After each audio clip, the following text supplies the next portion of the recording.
What's going on, guys? It's Uncle Mike, and we're going to talk about Jaguar and its new branding, Jaguar. And to be fair, I don't even really want to talk about this. Not because I'm upset about it, not because I'm very troubled. I just find this boring. It's tedious.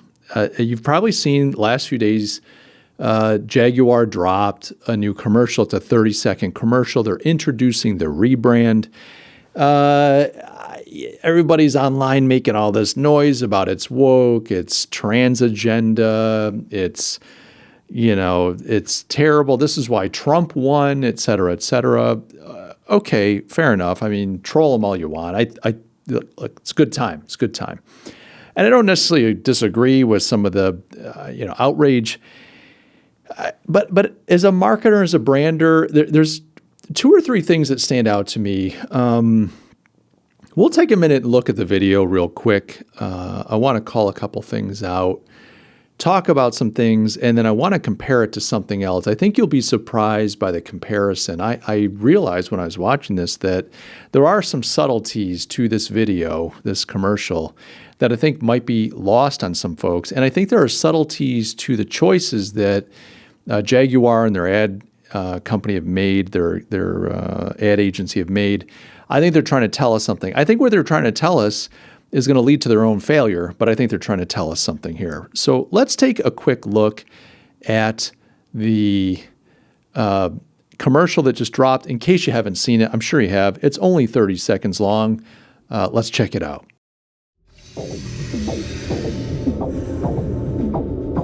It's kind of interesting, by the way. You got this purple landscape, or pink, I guess, pink landscape. So this is some planet. It kind of looks like Mars, although Mars is the red planet. This is the purple or pink planet. Pink and purple, obviously colors of a certain movement, a certain revolution in our society. You got these very avant-garde, androgynous, colorful, expressionless, your classic kind of runway people here, beautiful people. And the imagery is arresting, like right there. That's a beautiful image. I'm sorry. I don't care what anybody says. That's a beautiful image. I don't know, is that a guy or a girl? I can't tell anymore. But the image itself is arresting and striking. So, okay, live vivid. Fair enough. This one's kind of weird. This guy, look at how he looks at the camera at the last second. It's just weird. It's like a little odd stuff. This right here, look at this. You got a blonde. Again, can't tell if it's a male or female. It doesn't matter to me.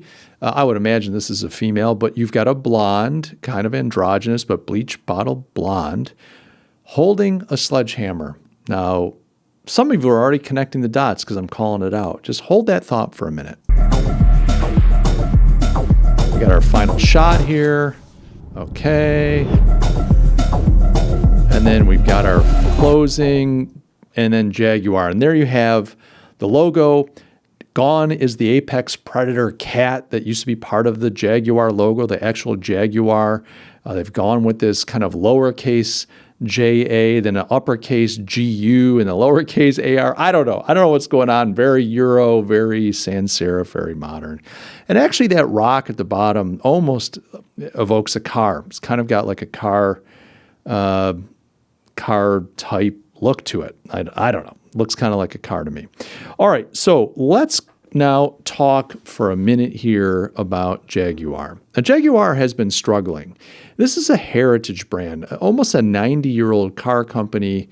When you think of Jaguar in the old days, you would think of aristocrats living on a manor in England, wealthy, wearing houndstooth jackets and tweed, and all natural fibers, cotton and wool and corduroy and twill, servants. You'd bring the car around in that fine gravel drive with the fountain in front of the manor. You'd hop in and drive off to town. It just seems more aristocratic. It seems more moneyed, wealthy, old money, etc. And for Anglophiles in the U.S., obviously this was a brand that let people know that you were a person of sophistication and a person of means and erudition. You were a gentleman or a gentlewoman. All right. It also was the car of villains. The Bond movies and whatnot. You'd have Aston Martins and Jaguars and some of these classic British badges. Fair enough. But what you're seeing here, and very interestingly so, is Jaguar kind of letting you know that they are eschewing, they're jettisoning all that stuff, all the history, all the heritage, any identifier that you would have associated with the brand is gone. Now, the car company itself has been doing terribly, terribly. I mean, it's just not selling cars. They're not shipping cars in the UK. I think they're drawing down their stock here in the US. They're struggling. They're owned by Tata Motors along with Land Rover. So it's the Jaguar Land Rover group. They bought this group. Ford owned them for a while. Jaguar and Land Rover kind of bounced around a little bit. But the Jaguar company's not been doing well. They've been trying hard for a while to revive this brand, to find some purchase, to figure out like who is it that wants us and what makes us different. And in so doing, they've kind of entered the whole luxury car market. They're kind of like competing with BMWs and Lexus and Mercedes. They're just in there with the mix trying to be another luxury vehicle. And I think in that, they've not been able to differentiate themselves, and people have not been buying the vehicles. The other thing that's interesting with this rebrand, this idea of eschewing and jettisoning their history and their heritage, there is kind of, I think, a revolution going on within, or has gone on within the halls of Jaguar. You have this executive that gave a speech at an LGBTQ style business meeting. This is a meeting for LGBTQ people, queer people, etc. And at Jaguar, we're passionate about our people, and we're committed to fostering a diverse, inclusive, and unified culture that is representative not only of the people who use our products, but in a society in which we all live, a culture where our employees can bring their authentic selves to work. And we're on a transformative journey of our own, driven by a belief in diversity, inclusion, creativity, policy, and most importantly, action. We've established over 15 DEI groups, such as Pride, who are here tonight in the back. Thank you guys for coming. Women in Engineering and Neurodiversity Matters. We've launched major policy revisions, such as transitioning at work, to drive equity and support for our communities, embracing individuality as our superpower. Essentially, this whole LGBTQ thing, this is Jaguar's superpower. As a business, this is their secret weapon. This is the thing that makes them special.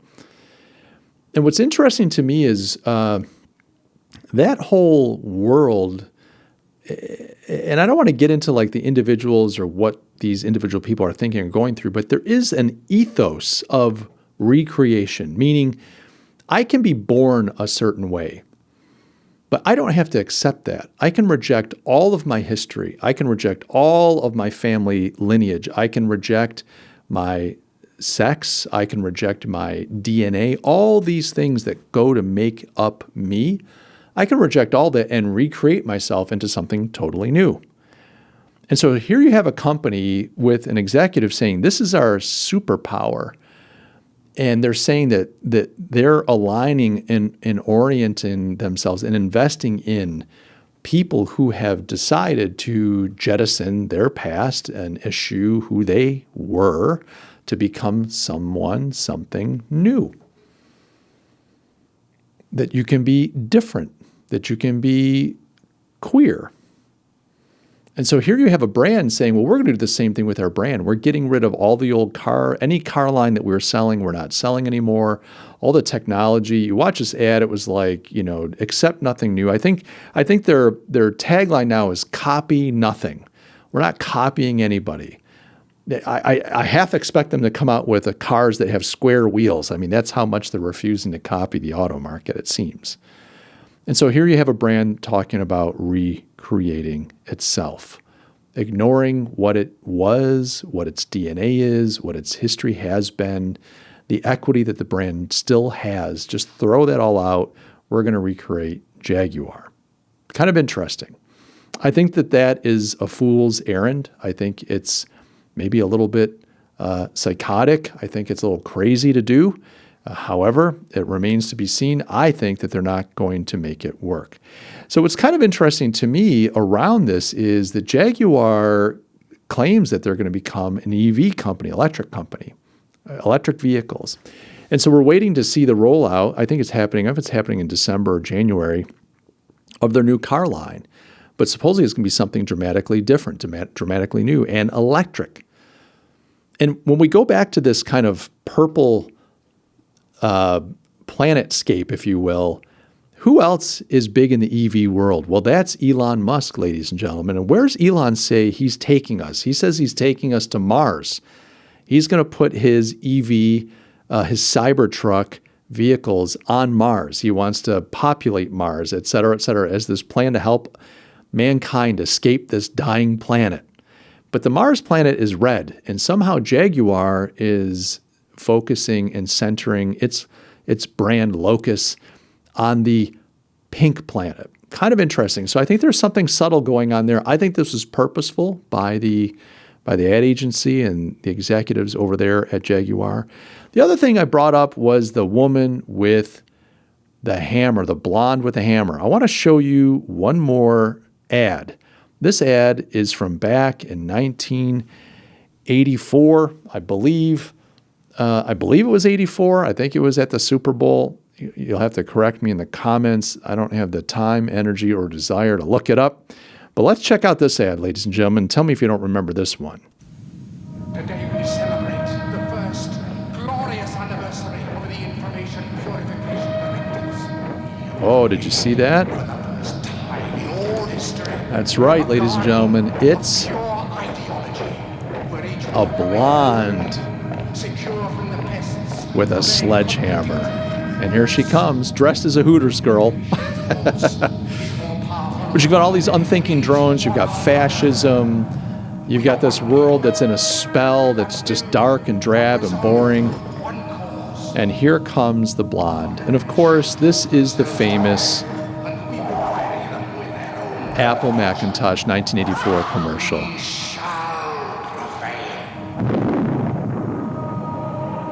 On January 24th, Apple Computer will introduce Macintosh. And you'll see why 1984 won't be like 1984. So there you have it. I think that there's a purposeful parallel between the blonde with the sledgehammer in the Jaguar commercial, because I think they are paralleling to the blonde with the sledgehammer in the Macintosh. They're trying to say, hey, remember Apple? Remember how Apple broke the spell? Remember how Apple was for rebels? Remember how Apple was for those that like to think different, for the creative, for the people that refuse to be, hemmed in, the people that could think, and the people that just were going to do things their own way.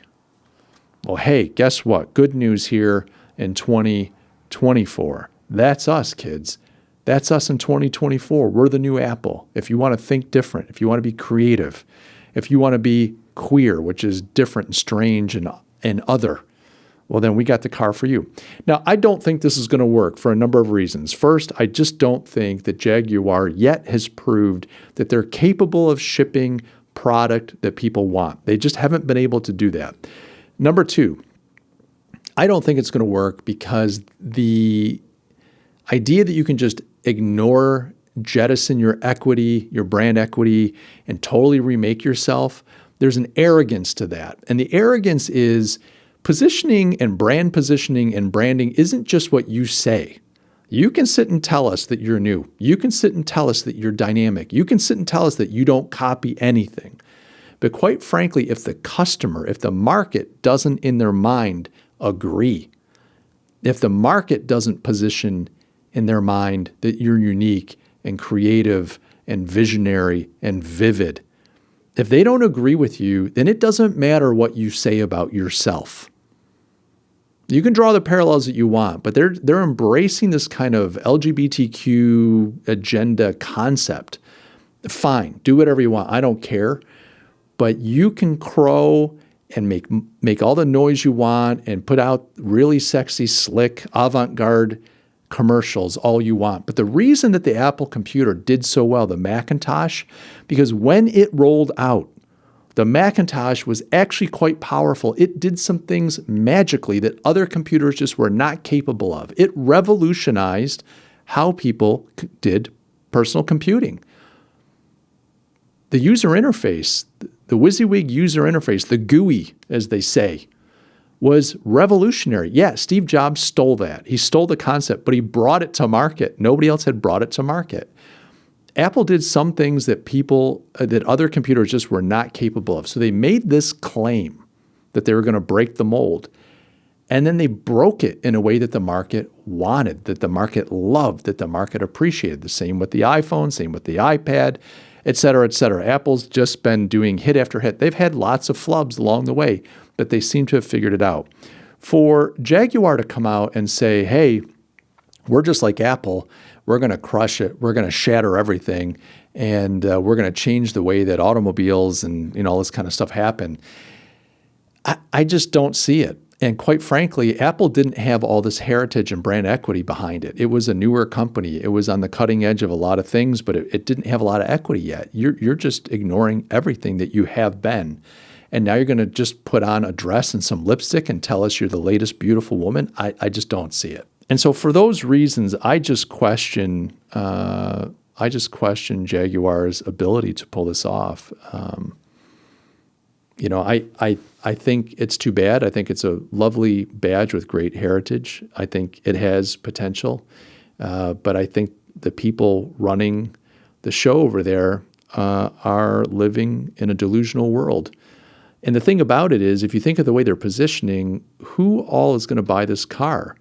The only people that are going to buy this car based on how they're positioning now, unless they come to the center somehow, are going to be very wealthy LGBTQ people, very wealthy, creative LGBTQ people. Well, that's got to be a pretty small subset, I would imagine. I don't know that that's enough to keep a multi-billion-dollar car company going. So I just don't see this working. But I'd like to know what you think. Do you agree? Do you think I'm lost in the sauce here? Do you think I've lost the narrative, or I'm just so thick I don't get it? Am I just too old to understand? Guys, do me a favor, leave a comment down below. Do you agree? Do you disagree? I'd like to hear it. And in the meantime, know this one thing. Uncle Mike loves you. I love each and every one of you. So I will catch you all in the next video. Cheers.